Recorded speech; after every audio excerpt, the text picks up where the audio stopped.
Bonjour à tous et toutes. Bienvenue aux conférences mensuelles du Réseau québécois de recherche en soins palliatifs et de fin de vie.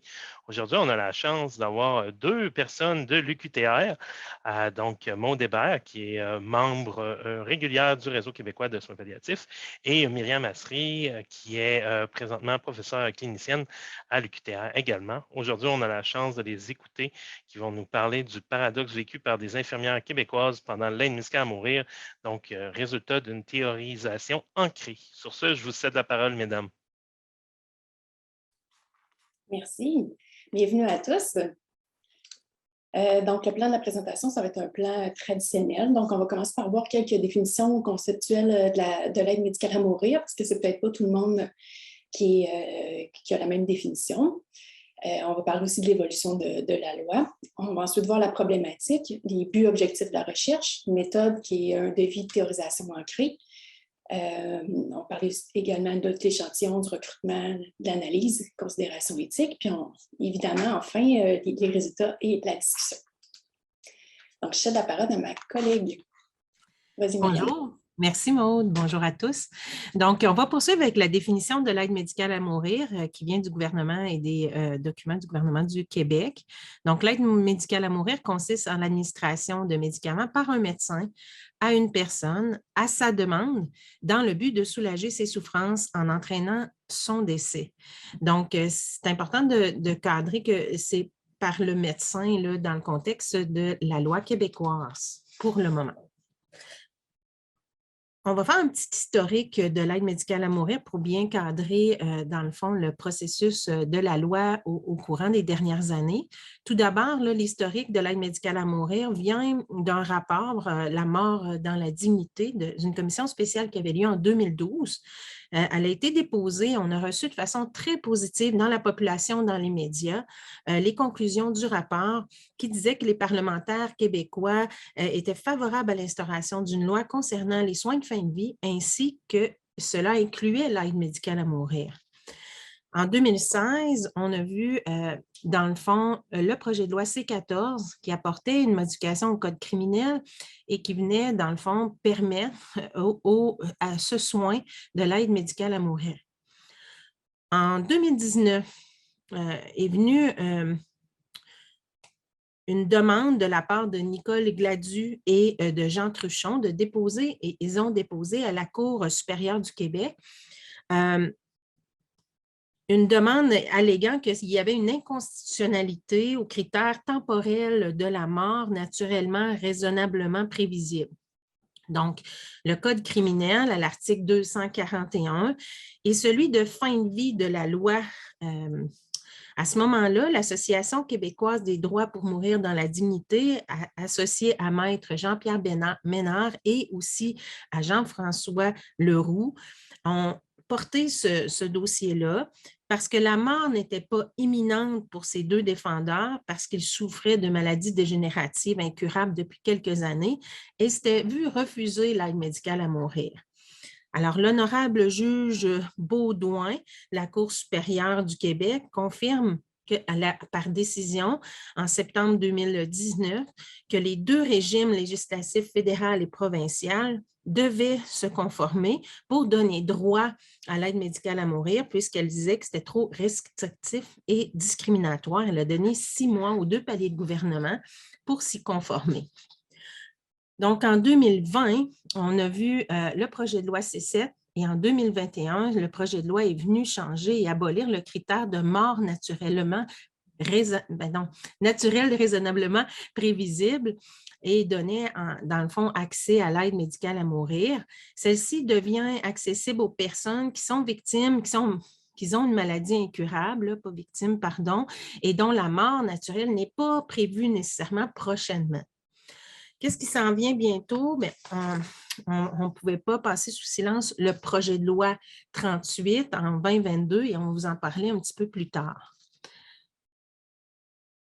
Donc, la loi 14, elle venait donner des critères d'admissibilité aux soins en disant que l'aide médicale à mourir devait être faite de manière volontaire, en haut de 18 ans, prendre des décisions, être capable de prendre des décisions concernant sa santé, de fournir un consentement éclairé, d'être admissible aux soins au Canada et d'avoir obtenu un diagnostic de problèmes de santé graves ou irrémédiables. Et là-dedans, on venait voir des critères de maladie, de problèmes de santé, d'handicap grave, incurable, un état en déclin avancé, irréversible de ses capacités de souffrance psychologique, intolérable, ainsi que la mort naturelle était devenue raisonnablement prévisible. C'est ce que le projet de loi, on peut peut-être mettre l'autre critère. Donc, le projet de loi C7 est venu changer ce critère d'admissibilité-là pour venir dire que c'était un problème de santé grave et irrémédiable, qu'on pouvait considérer une personne qui était atteinte d'un état grave et qu'il fallait des critères. Ces critères-là qui ont été changés, ça a été de souffrir d'une maladie, d'une affectation ou d'un handicap grave en excluant la maladie mentale jusqu'en mars 2023.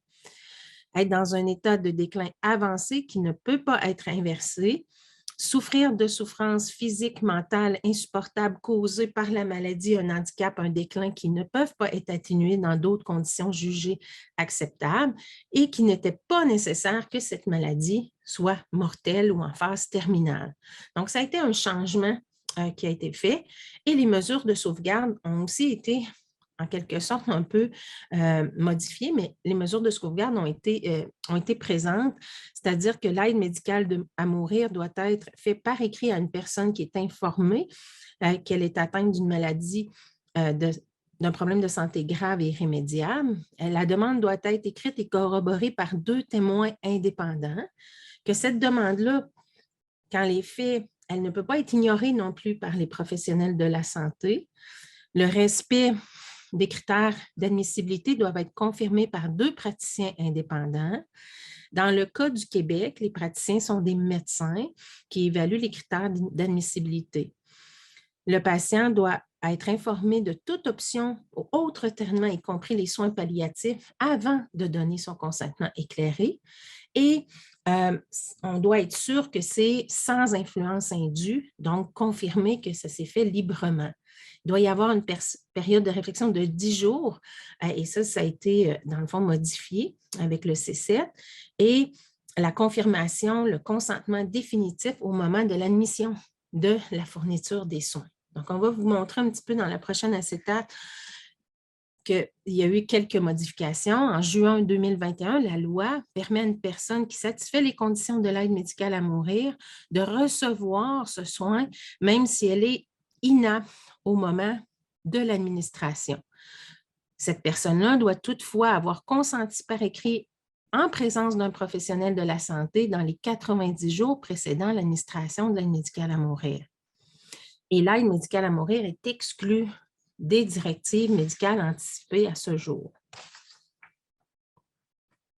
Donc, si on continue avec ce qui s'en vient, parce que le projet de loi 38 a été déposé, une personne majeure et apte peut faire une demande anticipée de l'aide médicale à mourir suite à un diagnostic de maladie grave et incurable menant à l'inaptitude. C'est ce que présente le projet de loi 38, que les infirmières praticiennes spécialisées d'un établissement public qui travaillent dans un établissement public puissent administrer l'aide médicale à mourir, comme il se fait depuis le début de la loi dans certaines provinces canadiennes. Et en outre, ce projet de loi parle de la maison, qu'une maison de soins palliatifs ne pourra pas exclure l'aide médicale à mourir des soins qu'elle offre, sauf exception.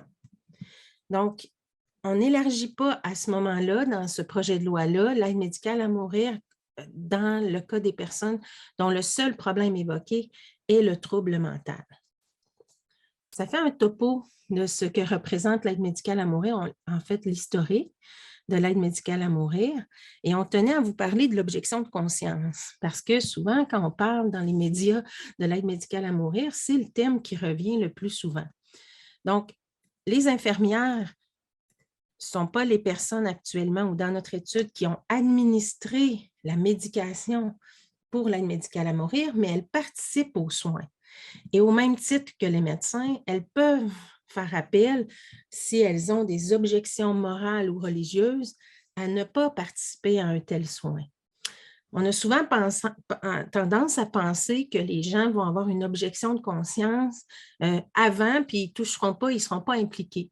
Mais l'objection de conscience, c'est un processus qui bouge et une personne peut ne pas avoir d'objection de conscience pour un cas d'aide médicale à mourir et en avoir un pour un autre cas. Si on pense à une de nos participantes qui, elle, était enceinte et à ce moment-là, elle a décidé qu'elle était en objection de conscience là, en portant la vie de prodiguer un soin d'aide médicale à mourir, elle est devenue en objection de conscience. Dans le cas de l'infirmière, l'objection de conscience ne doit pas être partagée nécessairement avec le patient, mais bien avec le supérieur immédiat pour que le supérieur immédiat puisse trouver une autre source, dans le fond, à donner le soin à la personne. Donc, ça résume l'objection de conscience. Je te laisse. Parfait. Donc maintenant, merci Myriam pour l'historique. Maintenant, on va rentrer dans la partie méthodologie. Donc, je veux juste attirer votre attention sur des statistiques. Donc, en 2016, au Québec, on a eu 494 demandes, alors qu'au Canada, 1018. Et regardez en 2020 comment les chiffres ont augmenté. En 2020, c'est 2268 demandes au Québec et 7595 au Canada, pour un total au Québec de 6 453 demandes et 21 589 au Canada. Donc, c'est une autre façon de vous l'illustrer là, selon les schémas des Statistiques Canada en 2021. Donc, vu que les hausses de demandes sont en hausse, on est plus de 73 000 infirmières au Québec qui offrent des soins, donc qui peuvent être appelées à offrir, à participer de près ou de loin à l'aide médicale à mourir. On s'est rendu compte que cette nouvelle législation-là était pas plus étudiée au Québec. Ça avait été étudié surtout en Colombie-Britannique. Donc, on manque de connaissances pour voir comment nos infirmières se sentent par rapport à ça, prodiguent des soins, quelle est leur expertise, comment elles offrent des soins centrés sur la personne lors de l'aide médicale à mourir. Donc, c'est dur pour nous en tant que professeurs qui formons à l'université de les former parce qu'on ne sait pas qu'est-ce qui se passe sur le terrain en clinique. C'est également difficile pour les gestionnaires de soutenir leur équipe parce qu'ils ne savent pas qu'est-ce qui se passe sur le terrain et comment les infirmières vivent ça précisément. Donc, on en est venu avec comme solution qu'on a besoin d'une étude qualitative pour explorer les perceptions de comment les infirmières québécoises vivent ça. Donc, le but de la recherche qu'on vous présente, c'est d'explorer l'évolution des perceptions de l'aide médicale à mourir puis du rôle infirmier chez ces dernières qui travaillent dans différents secteurs. Comme objectif de la recherche, on avait de décrire les paradoxes vécus par les infirmières lors du soin de l'aide médicale à mourir. Donc, on avait plusieurs objectifs de recherche qui vont être publiés ailleurs, mais pour le biais de cette présentation-ci, on vous parle de cet objectif-là. Donc, les résultats sont sous presse dans la revue Nursing Ethics, fait qu'on a bien hâte de vous les partager. Donc, on vous offre un résumé aujourd'hui. Donc, méthode de recherche, notre devise, c'est une théorisation ancrée. La théorisation ancrée, c'est une recherche qui est inductive, basée sur l'interactionnisme symbolique. Puis, on s'est basé sur Corbin et Strauss 2014 et Strauss et Corbin 98 pour l'analyse. Donc, on a eu recours à la comparaison constante avec notre échantillon. Échantillonnage théorique, donc nos participants devaient être membres de l'OIQ. On a recruté entre mai 2019 et mars 2020. Les participants devaient avoir été impliqués, soit de près ou de loin, dans l'aide médicale à mourir. Puis on a recruté à l'aide des réseaux sociaux, d'un échantillonnage boule de neige, puis d'un échantillonnage théorique. Collecte de données, c'est fait à l'aide d'un questionnaire sociodémographique, des entrevues individuelles et des focus group, donc qui ont duré entre 45 et 70 minutes. Le guide de questions d'entrevue était évolutif, donc les questions ont évolué au fur et à mesure de la recherche pour répondre à notre objectif de recherche. Donc, voici un exemple de question quelle est votre expérience lors d'un soin de l'aide médicale à mourir? On avait également un journal de bord, notes de terrain, des notes méthodologiques, puis on a recruté jusqu'à saturation théorique. Empirique, là, théorique. L'analyse des données s'est faite, donc chaque entrevue a été transcrite intégralement. Et puis on a utilisé les 3 niveaux de codification là, de Strass et Corbin 98, là, donc codage ouvert, axial et sélectif. Bien sûr, on a eu l'approbation éthique de l'UQTR sur la recherche sur les êtres humains.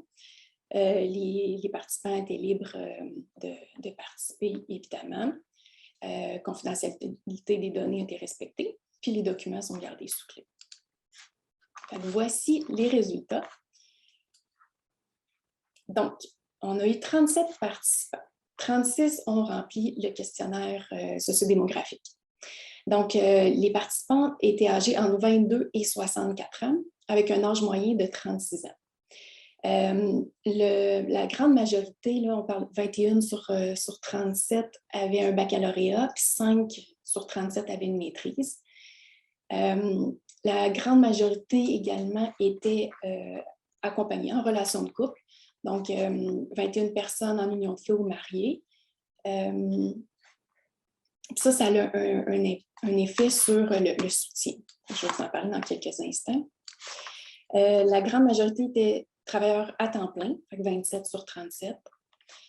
Milieu de travail, je vous disais quand j'ai présenté la problématique que les infirmières peuvent être appelées à faire de l'aide médicale à mourir dans divers domaines de pratique. Donc, on avait 5 infirmières qui travaillaient en CLSC, 6 en soins palliatifs reliés au CLSC, 11 en soins palliatifs sur un département de soins PAL, 9 en médecine, 2 en gériatrie et 3 en CHSLD. Donc, la grande majorité de nos participants, donc on parle de 11 avaient une expérience de 6 à 10 ans comme étant infirmière et 21 sur 37 avaient plus de 10 ans d'expérience. Année d'expérience en soins palliatifs, la majorité là, avait 5 ans et plus, 9 sur 37, puis 10 sur 37 qui avaient plus de 10 ans d'expérience. Ici, fait intéressant, 69% de nos participants, donc 25 sur 37, ont eu besoin d'un suivi psychologique à la suite d'une aide médicale à mourir. Donc, c'est pour ça qu'on posait la question si elles étaient en couple, parce que souvent, le conjoint faisait office là, de psychologue ou de confident à la suite d'une aide médicale à mourir. Et regarde, le nombre d'aides médicales à mourir fait pour chaque infirmière est également intéressant. 1 à 2, on parle de 12 infirmières.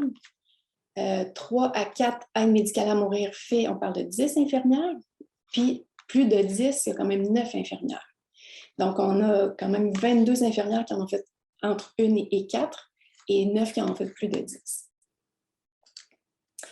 Maintenant, voici notre schéma de notre théorisation ancrée. Nos résultats principaux.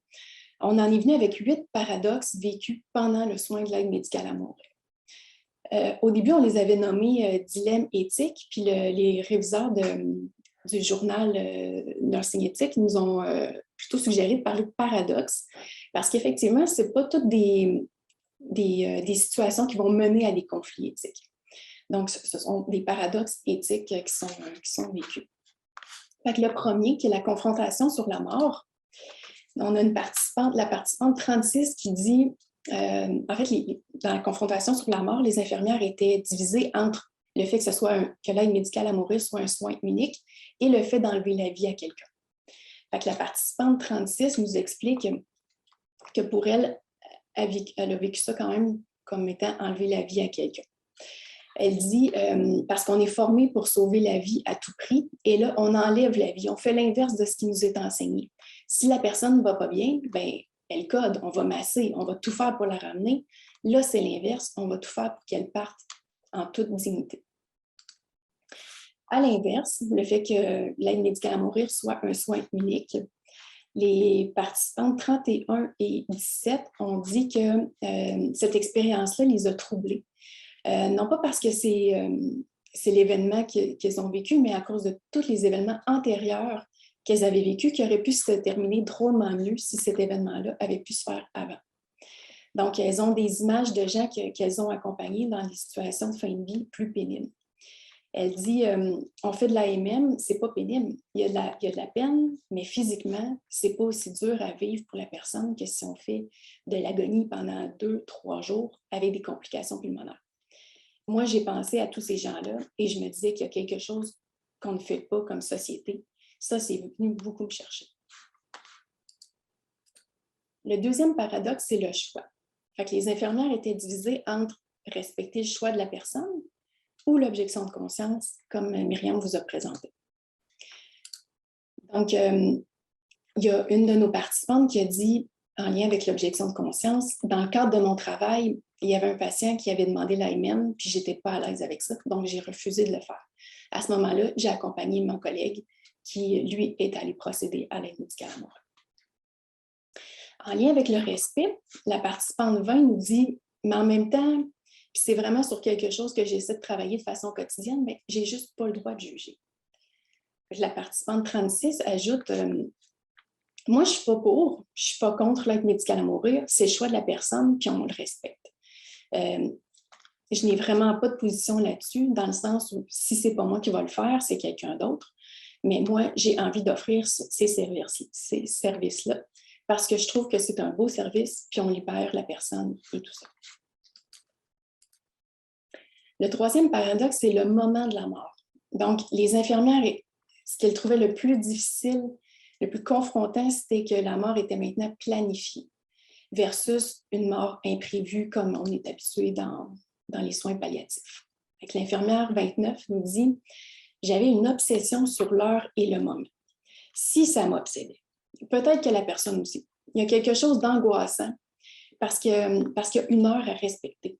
C'est ça, tu sais, on est gros dans l'heure. À telle heure, toute la journée, tout le monde nous le rappelle. À telle heure, oublie pas, à telle heure, il y a l'AMM. À telle heure, oui, le médecin va être là. Est-ce qu'on l'a appelé? À telle heure, il faut qu'il soit là. Je trouve ça insupportable. J'ai un patient qui notait tous les jours, toutes les heures qui lui restaient à vivre. Versus une mort imprévue, imprévisible, où l'infirmière, la participante 34, nous dit je me souviens de mon client qui m'a dit je ne peux rien faire pour le cancer, mais je vais décider de ma propre mort.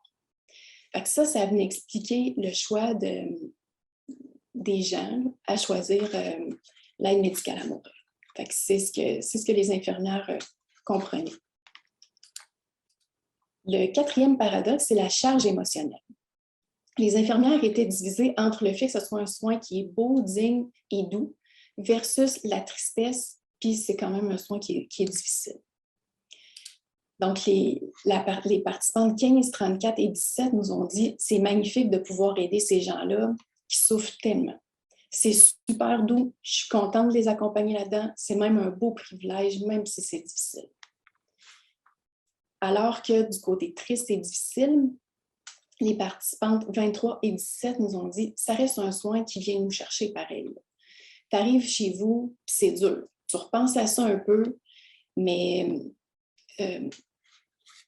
toujours en accord avec le choix de la personne. C'est une charge émotive aussi. » Puis on a même une participante qui a vraiment vécu ça comme un choc post-traumatique, qu'elle a dû consulter. Cinquième paradoxe, c'est la nouvelle loi. Donc, les participantes étaient divisées entre le fait qu'elles vivent une certaine curiosité, c'est un nouveau défi, qu'elles veulent rendre service à leurs clients. Puis de l'autre côté, c'est un fait qui est méconnu puis qui est stressant.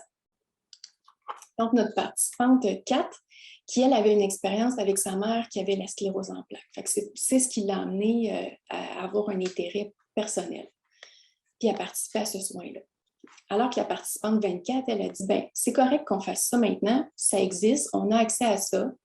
Fait que ça vient avec tout le reste de l'évolution des soins. Puis, de l'autre côté, nos participantes nous disent, j'étais stressée parce que je ne savais pas à quoi m'attendre. La nuit avant l'AMM, j'étais vraiment stressée puis je n'ai pas bien dormi. J'étais stressée à cause de la procédure en général. Puis tout d'un coup, que ça ne se passe pas bien. Puis si quelque chose arrivait, c'est l'inconnu qui me faisait peur. Ensuite, la relation avec la personne est un autre paradoxe. Parce que les participants pouvaient vivre ça soit avec une grande proximité ou avec un détachement avec la personne qui demande l'aide médicale à mourir. Du côté de la proximité, on a les participants de 36 et 26 qui disent donc le beau côté pour moi, c'est vraiment l'approche. D'être là pour la personne et sa famille, le rôle d'aidant qu'on apprend à l'école, qu'on laisse un peu trop souvent de côté, je trouve, bien là, il est vraiment là dans l'aide médicale à mourir. Puis la participante 26 qui dit, donc c'est ça, c'est de construire un lien particulier avec ses patients. Puis du côté du détachement, la participante 15 nous l'illustre bien en disant, j'aurais pu aller la voir à tous les jours pour voir comment elle se porte, mais je me serais attachée à elle. Fait que je pense que je suis plus efficace si je garde une certaine distance. Ça nous amène à l'avant-dernier paradoxe qui est lié aux habiletés communicationnelles. Fait que les infirmières pouvaient se sentir compétentes avec les habiletés communicationnelles ou incompétentes. Puis ça, c'était lié avec le choix de proximité avec leurs patients, de relations qu'elles décidaient de mettre en place. Donc, les infirmières qui se sentaient compétentes, comme la participante 25 dit, l'écoute, beaucoup d'écoute, pour savoir comment les gens se sentent. Le patient, oui, il est la priorité, mais la famille également doit être prise en charge. Et la participante 11 qui dit, prendre de l'expérience dans l'AMM, ça permet aux infirmières d'être plus confortables puis moins orientées sur la tâche. Puis de l'autre côté, les participantes 9 et 22 nous disent, bien, elles se sentaient plus incompétentes avec les habiletés communicationnelles, puis elles disent, bien, on ne sait pas quoi dire. Donc, je ne sais pas si c'est pour me protéger psychologiquement, mais quand je suis focusée sur la tâche, là, je suis correcte. Et le dernier paradoxe, qui est le contexte de soins. Nos participantes ont mentionné que le fait d'être libérées, d'avoir du mentorat puis du soutien de l'équipe, ça va faire en sorte qu'elles vont être plus enclines à s'impliquer dans le soin de l'aide médicale à mourir. Alors que de l'autre côté, les participantes qui disent qu'elles ont plusieurs patients à leur charge cette journée-là, qu'elles manquent de soutien, manquent de formation, vont être plus portées à faire une objection de conscience, mais qui n'est pas nécessairement contre le soin de l'aide médicale à mourir, mais elles vont refuser dans certains contextes de donner le soin à cause des facteurs qui ne sont pas nécessairement aidants pour elles. Donc, la participante 23 nous dit « Notre chef nous libère après un AMM, donc on n'a pas à continuer de travailler avec la tête pleine d'émotions. » La participante 35 nous explique le contraire. Elle dit « C'est tout très, très émotivement difficile. En tout cas, peut-être pas dans tous les cas, mais souvent. » Ça demande un don de soi qui est incroyable aussi. Puis présentement, les infirmières, pour la plupart, le font en sachant qu'elles devront continuer leur journée. Puis c'est pour ça que la plupart, ça leur met un frein.